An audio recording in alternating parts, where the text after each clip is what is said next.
Oh, did you actually do the countdown? All right. All right. Well, hey guys, welcome to. Oh, I didn't realize I froze.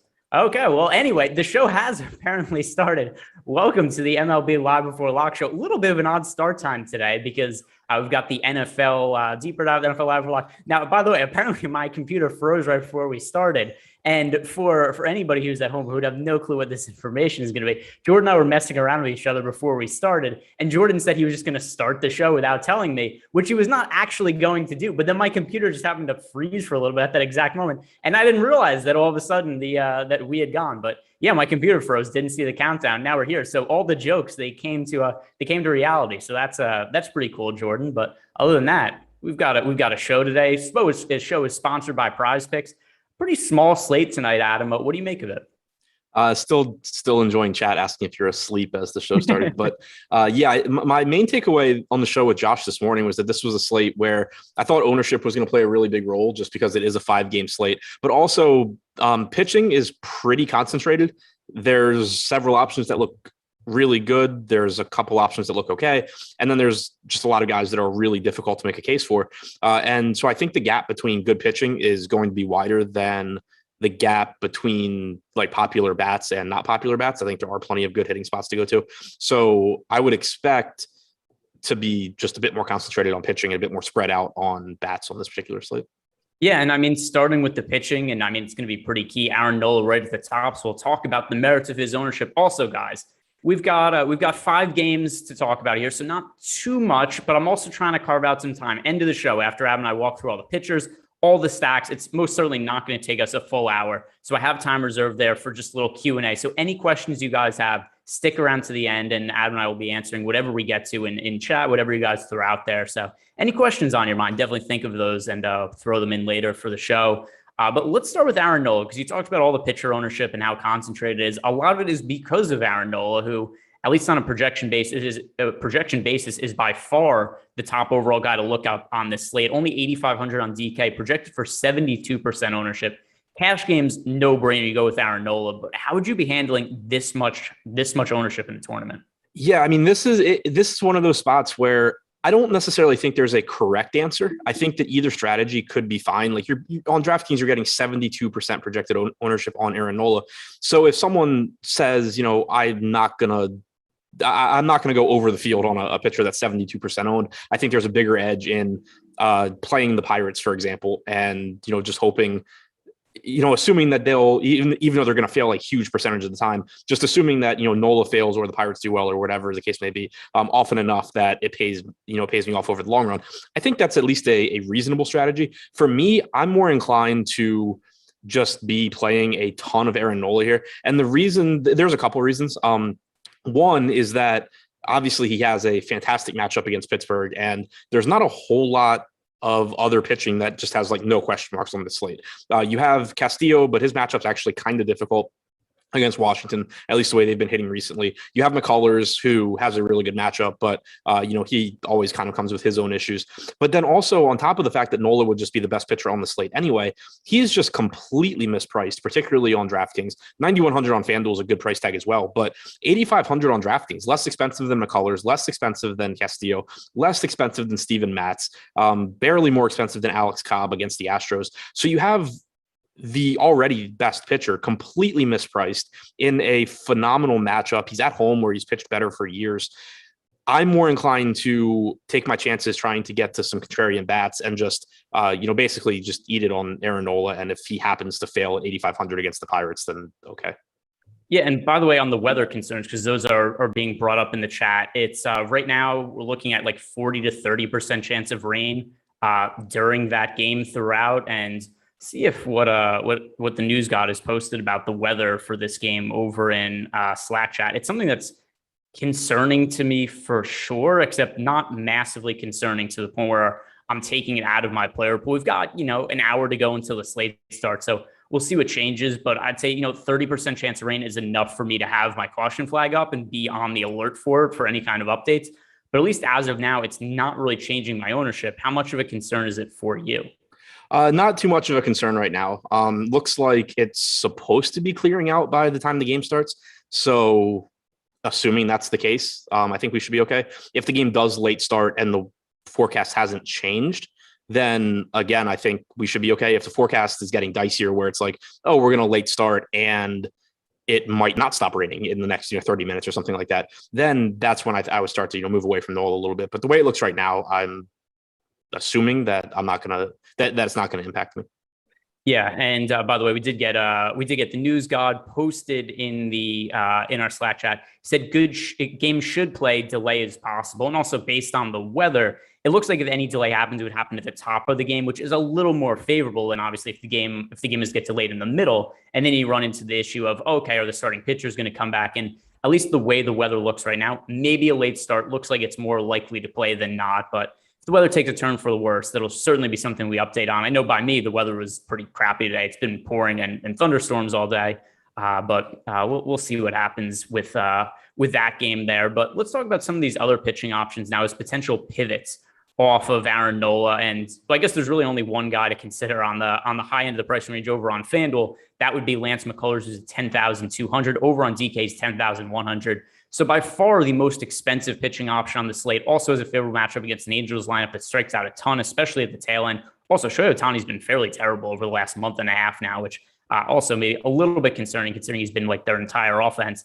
But Lance McCullers, who's also going to be very popular on the slate, projected for 43% ownership on DK, 23.7% on FanDuel. Is he somebody you're maybe a little more likely to pivot off the ownership of? So I think he's the number two pitcher. Like I expect my DraftKings cash to be McCullers plus Nola, definitely Nola, most likely McCullers. I think I would pivot away from him before I pivot away from Nola, just because of the pricing difference and the fact that I think Nola is a better pitcher.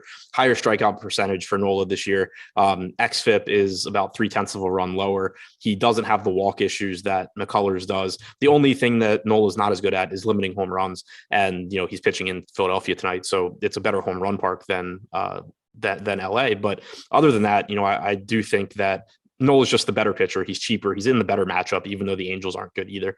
So I would pivot away from McCullers first. But again, as I was saying at the top of the show, I'm perfectly fine just kind of saying, okay, on this slate, I think the gap between Aaron Nola, Lance McCullers, you can throw in Castillo, you can throw in Otto, but the gap between the pitchers that are getting ownership and the pitchers that are not is a lot bigger, in my opinion, than the gap between the popular offenses and the less popular offenses. So typically I'm going to end up just getting the pitchers that I want and then using the bats to be contrarian.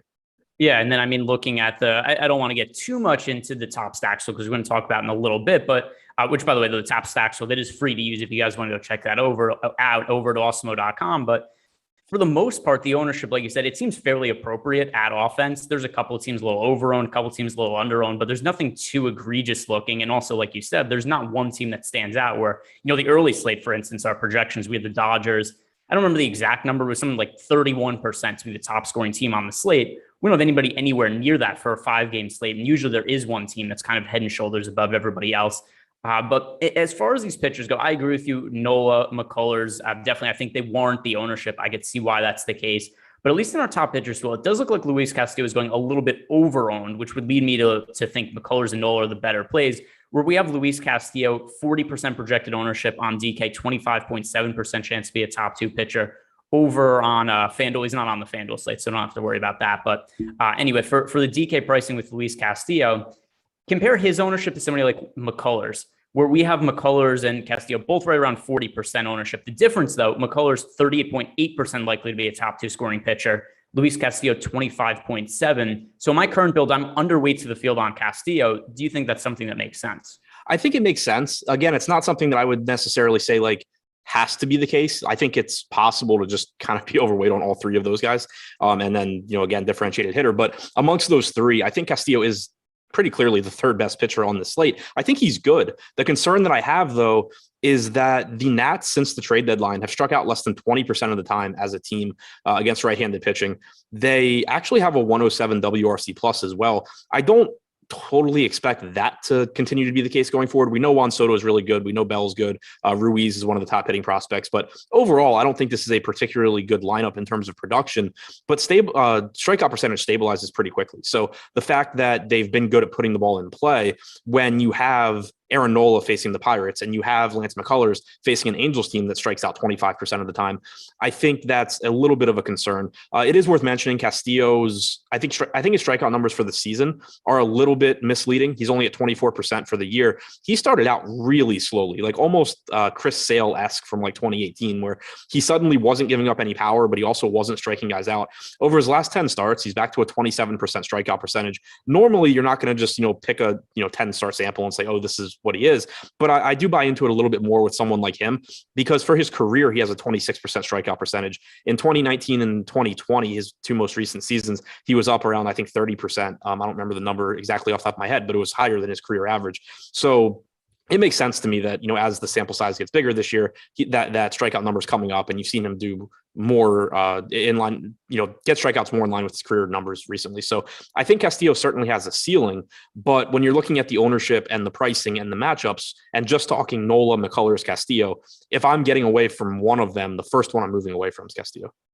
Yeah, that's where I'm at as well right now. I'm underweight to the field currently on him. I have him in ownership in the teens right now in my current lineup build. My preference when paying up, I'm just going to go to chalk Nola, chalk Lance McCullers, and then Luis Castillo is also going to be a popular pitcher. That's where I'm going to be differentiated a little bit by going underneath to the field. And I do think there's a viable pivot here off of the Castillo ownership, and that's with Steven Matz, Steven Matz on DK, we have projected very similarly to Castillo. 24.4% chance for Steven Matz to be a top two scoring pitcher on the slate compared to 25.7% for Castillo. Basically the same number. The difference, though, 40% ownership for Castillo compared to 13.3% for Steven Matz. I don't totally buy that Matz and Castillo should actually have the same odds of being a top two scoring pitcher, but I do think it's close enough that Castillo doesn't warrant having 3x the ownership of Matz. I don't know. Matz is a really tough sell to me, especially compared to Castillo. I don't think that they're actually close. I mean, I know our data says differently, but I don't see how. Like, Castillo for the season has a 24% strikeout percentage. Again, I don't buy into it being that low. Matz comes in at 22%, but against righties, he's only struck out about 20% of right-handed hitters this year. He's never been a great strikeout pitcher. You have Minnesota running out a lineup that has two left-handed bats. 1 through 4 is just power hitting righties with Buxton, Polanco, Donaldson, Garver. You have Sano and Rooker hitting 6 and 7. It's not like Kepler is bad. I'm with you as far as if you need a lower owned pitcher in that price range, like you have Nola and you can't quite get to McCullers. Matz is fine, but I don't actually buy into him being that close to Castillo. Yeah, I mean, that was also kind of something I went into. As I said, I don't really buy that they're that close, but it's still, I don't think the ownership gap is quite warranted. And Steven Matz, while he's pitched better this year, I've been so anti Steven Matz for the majority of his career that I just don't buy into him being, relatively okay this year. So Steven Matz still, though, I'm going to be overweight to the field on Steven Matz. I'm going to be underweight to the field on Castillo. And I'm going to rely on our tools a little bit for that, although not to the point where, like, if I was actually to take these numbers at face value, then I'd be crazy high on Steven Matz. And I'm not quite willing to do that either. But then you also kind of get into some of these lower price pitchers. And how are you handling the cheap pitchers on DK? And also, I'm going to point out, somebody had mentioned in the chat before that Alex Cobb was out tonight, that he got scratched from start. That's not the case. At least nothing I saw. Alex Cobb is still expected to start today. Long time on the injured list for him, and he hasn't pitched recently. But I do believe Cobb is going to start today, but not somebody I want to get to because I'm assuming it's going to be pretty restricted pitch count. Sean V wants to fade Nola, so if, that makes my decision even easier. But yeah, I was going to say, I hadn't seen anything on Cobb being scratched outside of that being mentioned in YouTube chat, but I think it's pretty tough to get to him anyway. Granted, I thought the same thing last time out. He was in the tournament winning lineup because he carved up the White Sox, but even then he threw 66 pitches. He's been really, really good this year when healthy. He has the splitter back, but 66 pitches last time out. I assume you're getting something like 75 to 80 pitches here. Really tough matchup against the Astros. It's kind of hard to see how he puts up a tournament winning game unless the slate goes completely sideways and, Nola gets hit hard. I guess that's the easiest way is if 75% of the field, gets like 8 points from Aaron Nola, then it's pretty easy to see how Alex Cobb wins the slate. But outside of, 150 max, maybe just trying to take advantage of the 2% ownership on Cobb. Outside of that, I don't really see much of an argument for him. Yeah. And then it's so hard because at one point I'm like, because even though we kind of will go back and forth, disagree with Sean a lot, Anytime you're going to fade a pitcher 72.2%, there's a case to be made for it. So I don't think that he has some crazy take. This is not a crazy take. When there's that much ownership going to Nola, it's easy enough to differentiate just by playing, McCullers and Castillo or Steven Matz as the pitchers instead. And here's where I'm really struggling, though. I would like to punt the pitcher position a little bit today, but not with the pitchers that are available to me. I just wish there was somebody else I could choose from this player pool. But ultimately, it's like, do I really want to roster Zach Lothar? Patrick Corbin's been miserable this year. Alex Cobb just mentioned the pitch count. Michael Pineda, brutal matchup against the Blue Jays, and he's had his struggles this year.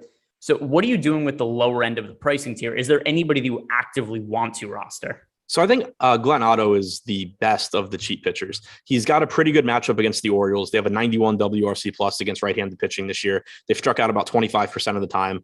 Their lineup tonight is absolute garbage. The 1 through 4 is good, but you don't even have Severino in there. So once you get past Mancini, you have Ryan McKenna, Jahmai Jones, who they had just demoted, I guess, just brought him back. Richie Martin, who's a glove first shortstop, cannot hit at all. Kelvin Gutierrez, Austin Wynns, as long as he can navigate his way through that top part, he should be fine. He should be able to pick up strikeouts. He struck out about 40% of hitters at Double-A this year in the Yankee system.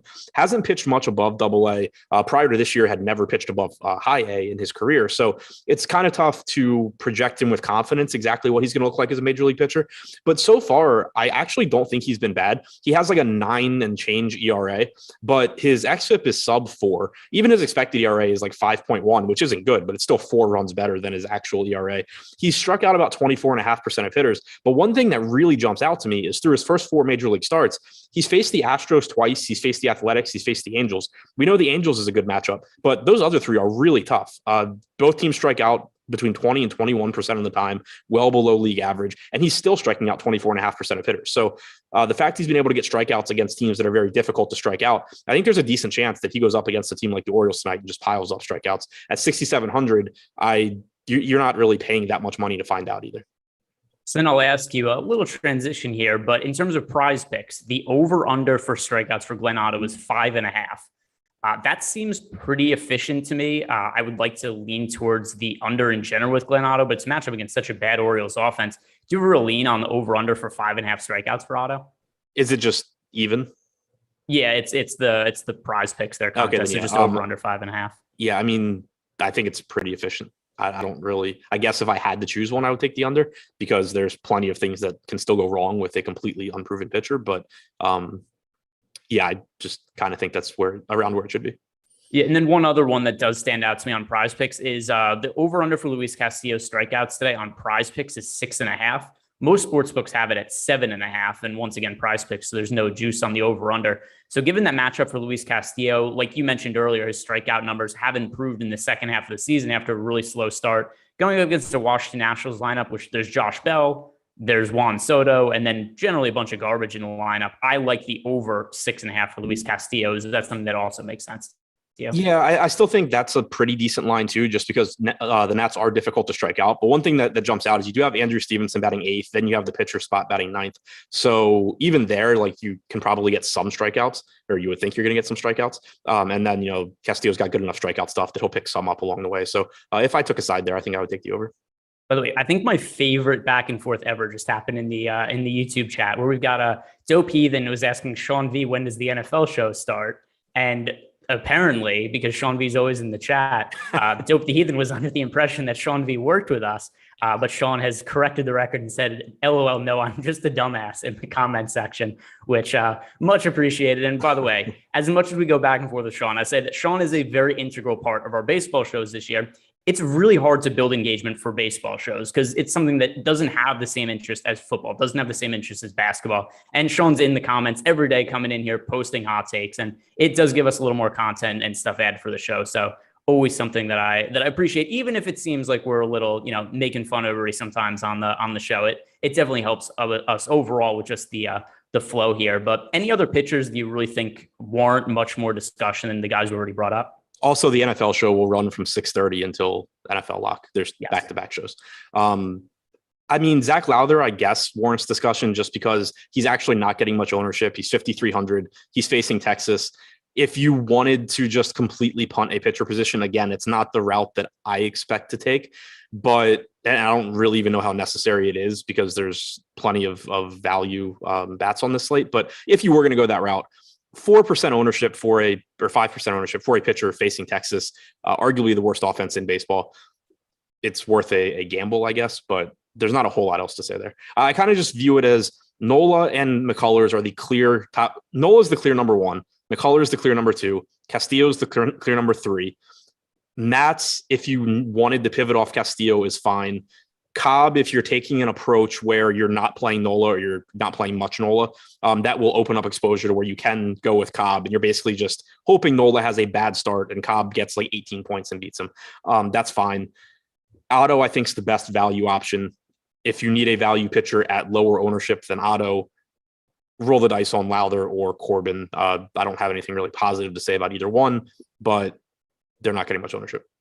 And by the way, before we're talking about Prize Picks, if you guys are new to Prize Picks, head on over to the site. They also have an app you could download. If you make your first deposit using the promo code Awesemo, that will get you up to a $100 bonus on your first deposit. And by the way, Prize Picks, they don't only have baseball. They don't only have basketball. They don't only have football. They have got stuff on here that I don't even know how they come up with projections for these sports. They've got whatever trucks is, they've got trucks on here. They've got disc golf. If you're into disc golf, there's nowhere else you can play fantasy sport disc golf, but they've got it over on prizepicks.com. So a little bit of everything. And also you could be parlaying those together. So if you're really opinionated on disc golf and truck racing, you could parlay some props together there. Is there professional disc golf? There's some sort of disc golf that is on here. I'll give you some numbers here. We've got James Conrad over under 53 strokes.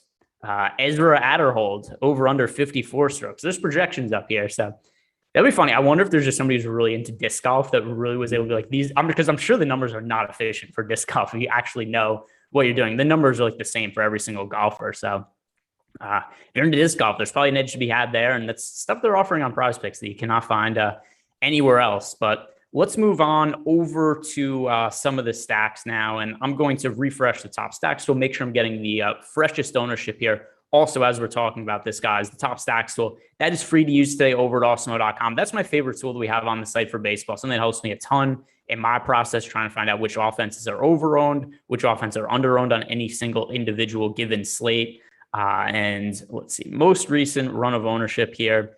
Number one thing that's going to stick out to me here is we have the Houston Astros. Oh, terrific. Another Houston Astros slate. So the Houston Astros, they have the most positive leverage score over on FanDuel and on DK as well. I was looking at FanDuel twice. So DK, we have them projected for 10% ownership with a 13.9% chance to be a top stack, which makes them the second most popular, the second best leverage stack, a little behind the Washington Nationals, but about even. Then over on FanDuel, we also have the Houston Astros, 12.5% ownership share, 16.8% chance to be a top stack. You know what that means, Adam? It is time for us to roll with the Houston Astros yet again. Yeah, nothing can ever go wrong doing that. No, it's always worked out so well for us this year. Yeah, that and stacking the Dodgers in core is just printing money. Yeah. So looking at some of these Astros players, though, I really don't understand why the ownership is so low, especially when you consider some of these prices over on DraftKings. So Alex Cobb, relative to the other pitchers on the slate, it's not that he's terrible, but still he hasn't pitched very much recently. He spent an extended amount of time on the injured list. So who knows really what kind of form he's in, but Alex Bregman, 13% ownership. Kyle Tucker has been ridiculous in the second half of the season. He's cheap and only projected for 15% ownership. Then you got some cheaper bats later in the order. Jake Myers, Chas McCormick were picking up single-digit ownership. Kind of across the board. It's just like a team that's going underlooked. So what do you think it is about the Astros that just are not having people stack them? I mean, Cobb's been really good this season, so I think that's the knock against them. He's allowed a .086 expected ISO to righties, .085 to lefties, striking out 28.3% of righties, 23.5% of lefties. When he's been healthy this year, he's looked very, very good, including his last start. I believe it was against the White Sox. He's gotten that splitter back that he had a long time ago when he was with Tampa Bay. That was a really, really good pitch. He'd kind of lost it due to injuries. It would come back and disappear again over the course of a season, but he's consistently been really good this year. So I think that is what's working against Houston. He has a 3.16 xFIP. He's allowed .33 home runs per nine, but it's still a situation where, like you said, we've seen Alex Cobb make one start since returning from the injured list. We're assuming he's going to be at least somewhat limited anyway. And there's so much talent on Houston that I understand why the ownership is lower. Toronto is in a very good spot against Pineda. Cincinnati's in a pretty good spot against Corbin. Philadelphia's in a good spot against Zach Lowther and the Orioles bullpen.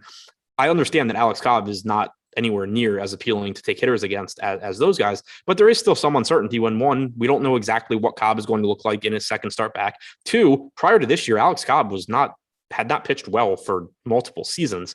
So I do buy into his return to form this year, but it's not like it's a lock that just continues forever. And then three, it's just a really good Houston team where there's some percentage of the time where Cobb does go pitch well and has good stuff, and Houston still just hits him because they are Houston and they have a lot of good hitters. So I understand why they're not getting as much ownership, but at the same time on a 5-game slate, being able to get the Astros at relatively low ownership is still pretty appealing in tournaments.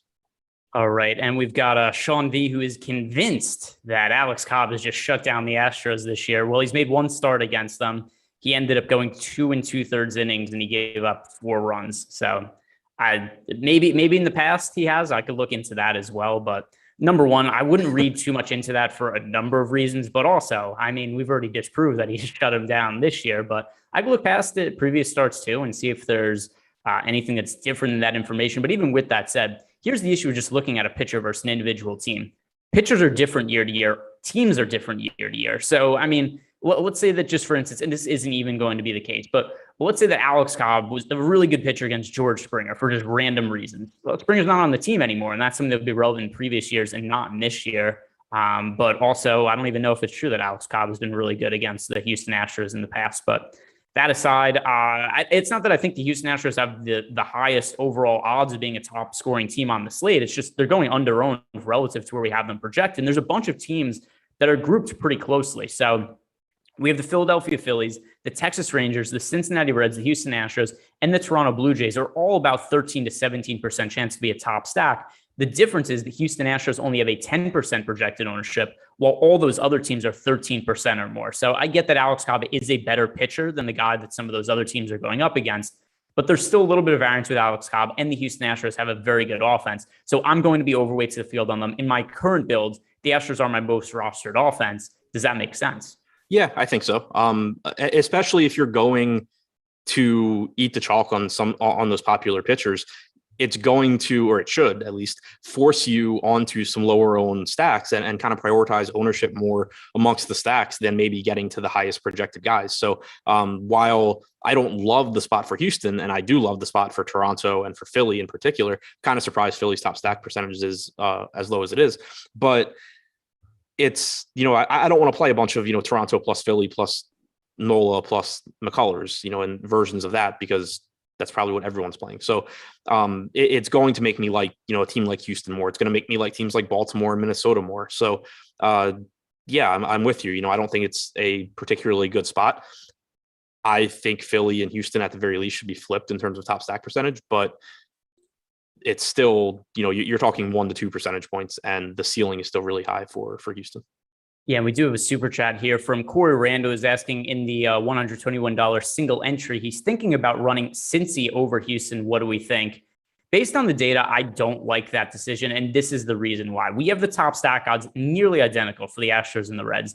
The Reds have a 13.4% chance to be the top stack of the day over on DraftKings. Houston, 13.9%. The ownership and odds are going to be different across the two different sites because the Cincinnati game is not on the FanDuel slate. But so I know this is a DK question just based on the Reds are involved. So basically identical stack odds. Astros 0.5% higher. Not anything that's going to be something that massively sways my decision, but this does.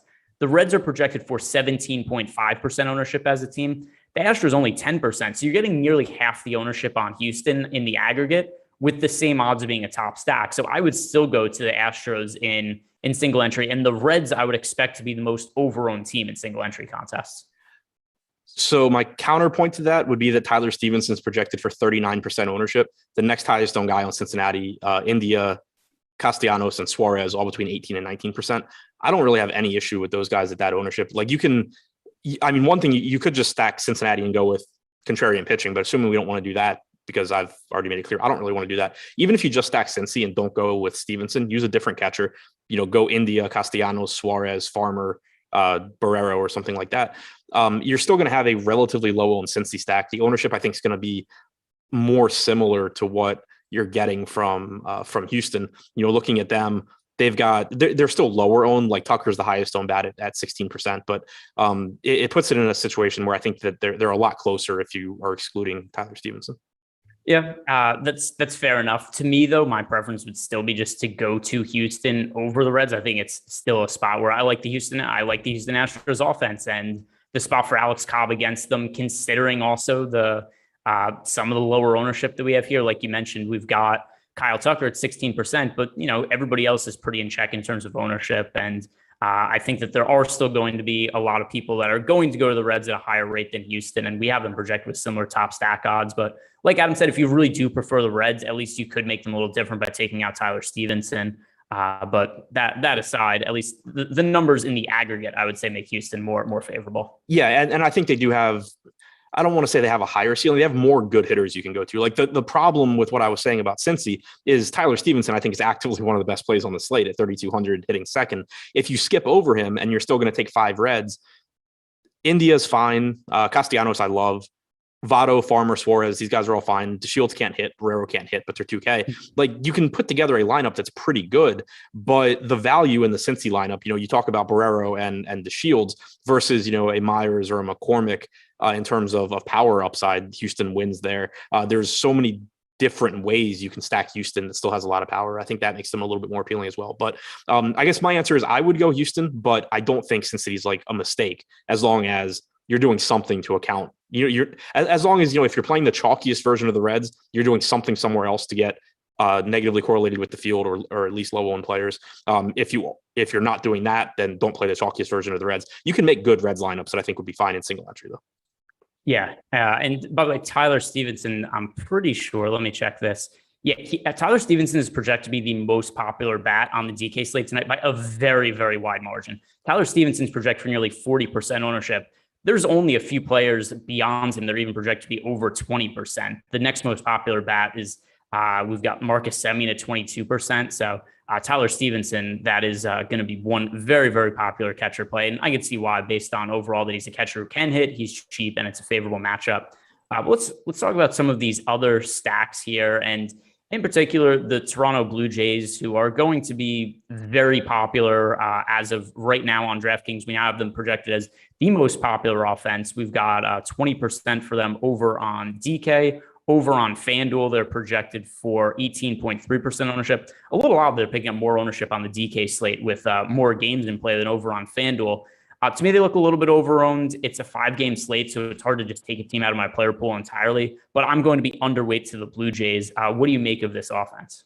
Yeah, I think they're a team where I probably would end up a little bit underweight just because of what I plan on doing with pitching. But even then, like they're getting ownership, but it's nothing crazy. Semien and Springer at 20. Semien, Springer, and Lamb all getting 20+%. Hernandez and Bichette basically there as well. Low teens on most of the other guys. So they're at least low enough owned where I think you can. It won't be that difficult to find, like a low owned secondary stack to pair them with, or if you're stacking a lower owned team using Toronto as like a 3-man as opposed to a 5-man. I still think that's fine. I do like the spot against Pineda. He hasn't been good this year. I know you've mentioned his fastball velocity being way down, but on the other side, it is still. I think Toronto is the most likely stack to succeed, but it's not by a really wide margin. They are getting more aggregate ownership than every other team. And this game is in Minnesota, which it's one of those parks that just plays differently this time of year. During the summer, it gets warm enough where it's not an extreme pitcher's park, but the first month of the year, the last month of the year, typically you see those fly balls start to die on the warning track. Certainly a decent chance that this ends up being a game where Toronto hits Pineda well, but you just get a lot of, if you follow the MLB alerts or MLB barrels, whatever it is on Twitter, you get a lot of those, 390-foot flyouts from your hitters. So I think Toronto is in a good spot. If you can find ways to mix them into low owned lineups, all for it. But I think that, excluding talking from like a more general view, they do seem to be going over owned compared to a lot of other teams. Yeah, and then the other teams here, I think, are about appropriately on Philadelphia Phillies. That looks like really efficient ownership. We have them 13% ownership share, 13% chance to be a top stack. Same goes for Texas Rangers. I think that is all well and good. I want to ask you about some of the leverage stacks, though, because we've talked about how concentrated the ownership is at pitcher, where everybody's going to Luis Castillo, Lance McCullers, Aaron Nola, for good reason relative to the other pitching options on the slate. Now, in terms of leverage, I don't love stacking the Pirates today, really. I don't really love stacking against Lance McCullers. But I said before that I'm going to be the lowest on Luis Castillo of the three. So with that in mind, I'm inclined to get to a little bit of Nationals exposure. We actually do have them projected as the most positive leverage stack on the slate, kind of in lockstep with the Houston Astros. But if I'm going to be underweight to the field on Luis Castillo, do you think it also makes sense that I should be on a little bit of National stacks here? Yeah, I'm there too. I mean, it is a good park in Cincinnati. Again, the weather isn't as warm as it is, for most of the season.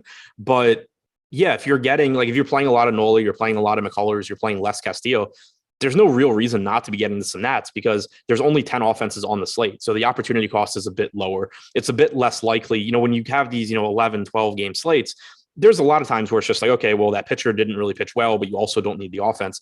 It becomes a bit more likely on these smaller slates where if a pitcher doesn't pitch well, the offense going against them ends up being the slate winner since there's just fewer offenses for them to compete with. You do have some power here, Soto and Bell specifically. Ruiz is a reasonable catcher pivot away from Stevenson, who's getting tons and tons of ownership. Lane Thomas has hit well since coming over to the Nats.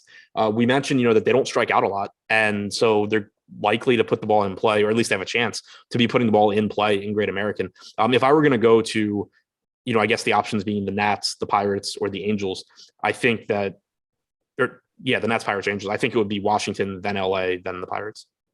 Yeah, and Washington is a team, at least relative to ownership, where we have them only projected for 3% ownership, but 7% odds being a top stack.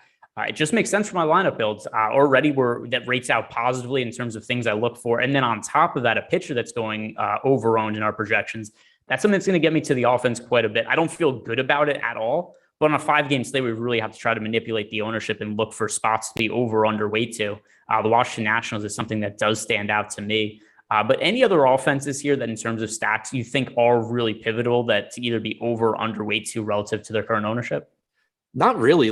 I just view a lot of these stacks as really similar. Basically, the ones that aren't facing one of the three pitchers that I really like, I think all have a reasonable chance of success. Even Baltimore against Otto, I hate the lineup 5 through 9, but we still just don't really know what Otto is. If I had to guess, I would guess that he pitches well and the Orioles don't do well, which is why I said I liked him as a pitcher. But it's not like it would surprise anybody if this guy making his 5th major league start that, has a 5 and change expected ERA through his first 4, even though they were in difficult matchups. It's not like it would surprise anybody if he just comes out and struggles in Baltimore and, Mullins has a big game and Mountcastle and Hayes do damage. Like those guys can all hit. So even, teams like Baltimore, Texas, we didn't really talk about, they can't hit. They're one of the worst offenses in the league, but they have a great matchup. So it's not like it would be really shocking if they did well here. I just don't really feel strongly. I don't feel super strongly in favor of any particular offense. Like I can make pretty decent negative cases against any of them if I have to. I don't feel super down on any offense really, except for, I guess Pittsburgh against Nola. But I think it's a pretty wide open hitter slate, whereas it's a very concentrated pitcher slate.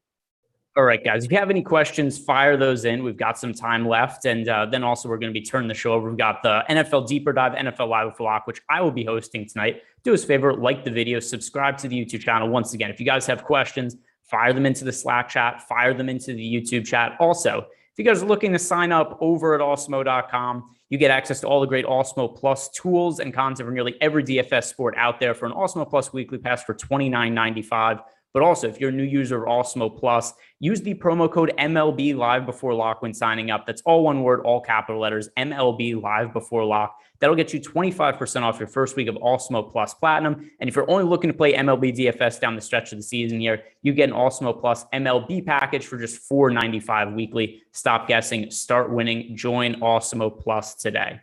All right, so it looks like once again, this is the second night in a row where I've tried to get questions out of the YouTube chat, and it's kind of bombed where people have not really gone and asked me questions. Okay, here we go. Here's one. Mike Campbell. If I was playing, I would lock Nola in right now, just so you know what to do. By the way, people would not be would not know what's going on with Mike Campbell. So Mike, going back from the start of the season, he says that Aaron Nola is a pitcher he never gets correct.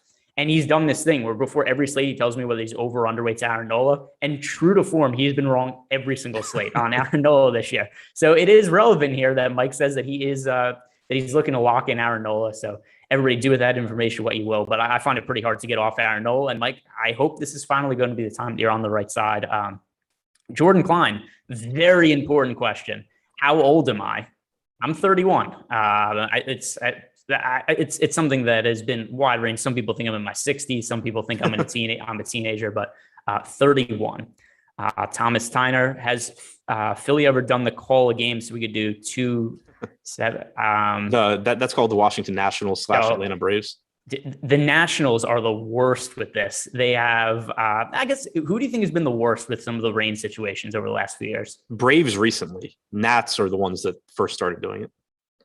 Yeah, that's there have been some horrific weather decisions. I remember there was one where Scherzer was supposed to start in Atlanta, and there was no rain, and they were just like, "All right, we don't want to face Max Scherzer today, so we're calling the game." And I think there was some like call-up pitcher supposed to start for them, but yeah, I think overall, I think what would help solve this issue is if teams were not in control of the weather decisions, because I think too often they're just kind of basing it on like, okay, what are ticket sales like? What are the pitchers on the mound? Is it favorable to us to skip this game?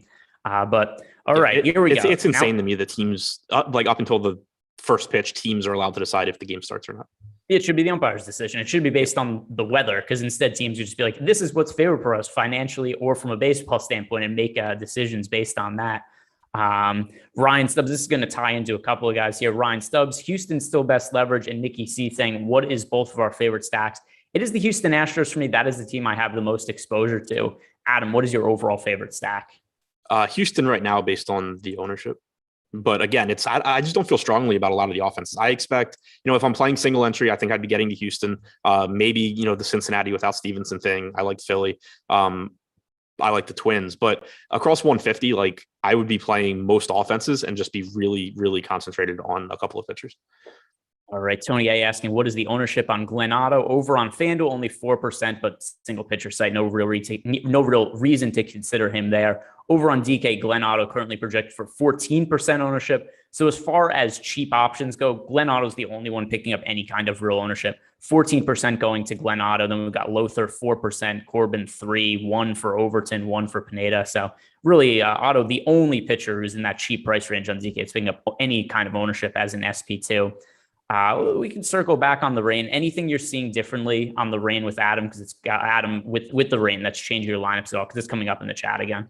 No, nothing that's changed it. One thing I do want to mention that I saw in chat was Keith Caruth said, where'd it go? A couple of days ago, Josh mentioned the setting on Fantasy Cruncher that toggles between cash or GPP builds. I don't know if you misheard something Josh said, but what I'm thinking of is on a show with Josh, I made a comment that I screwed up my cash lineup because I forgot to change from a GPP setting. I was just referring to a specific rule that I set in Fantasy Cruncher that I forgot to turn off when I made my cash lineup today. So if that's what you're thinking of, that's what I was talking about. There is no different Fantasy Cruncher for cash for tournaments. It's just the settings that you use. Yeah, I don't know. I don't even know what we're referencing, but whatever Adam said, I'm going to say that's true. So but whatever, the way that I build my tournament lineups for baseball anyways, I'm making stacks and I'm trying to do it based on, ownership going over under on leverage. So there's nothing else I'm really considering too much since I'm making stacks anyway. I'm not really looking at individual hitters all that much. Jordan Klein, another important question. How long do I go in between haircuts? My hair grows really quickly. It's like, I don't know, 6 weeks or so, but I know, Jordan, I'm going to get a haircut. Don't worry. And then you could be really happy. And then people get upset that I get a haircut, because that's always something that people are very opinionated on in the chat. But we've got a lot of questions coming in now. All right. Nats cancel game with 0 rain. Yes, they do that a decent amount of time. Let's see. What else do we have here? Will Jose Siri play? Do we have a Houston Astros lineup yet? We do not. Will Jose Siri play? Maybe. 2 out of 3 of Myers, McCormick, and Siri, most likely. Does our current projected lineup have Siri? No. I'm going to lean on that and say maybe, and really hedge my bet here. But here's another thing also. So that game starts at 9:38, And I'm going to make one other point pro Houston Astros. The slate starts now in 25 minutes. If the Houston Astros lineup does not come out before then, I think it stands to reason that reduce their ownership share a little bit, particularly with those back end guys. If we're not sure who's going to be in the lineup between, McCormick, Scherer, stuff like that, ultimately, I think that means that somebody ends up being not very popular, or at least less popular than they should be when the slate starts. And particularly for single entry, I think this is going to be something that really reduces the ownership share for the Astros. Yeah, definitely possible. Easy enough to swap too, because Series 2,200, Myers is 26, McCormick's 2K. Two of those three guys will most likely play. All right. Let's see. Any other questions? There was a late swap question. Okay. If for some reason, Nola's game were to be canceled. So assuming that the Nats game and the Rangers, the Orioles game. Okay. So assuming the Nats game has already started and assuming the Orioles game hasn't, I think that going to Otto and then upgrading something is probably what I would do, upgrading a hitter. If the Reds game hasn't started, I would try and get to Castillo for those $400 more. So kind of just depends on the Reds game, I guess. All right. Any other questions? I feel like we've kind of covered everything here. Adam, any final thoughts on the slate for today? Just to reiterate, I think it's a slate where I would recommend being not getting too cute at pitcher. I think there's a really wide gap in range of outcomes between the top end and or between the popular pitchers and not popular pitchers. I think the range of outcomes for offenses is pretty flat across the board today. All right, guys, that is going to do it for us. On the way out, do us a favor, hit the like button. Also subscribe to the YouTube channel. We've got NFL Deeper Dive and NFL Live Before Lock coming up next.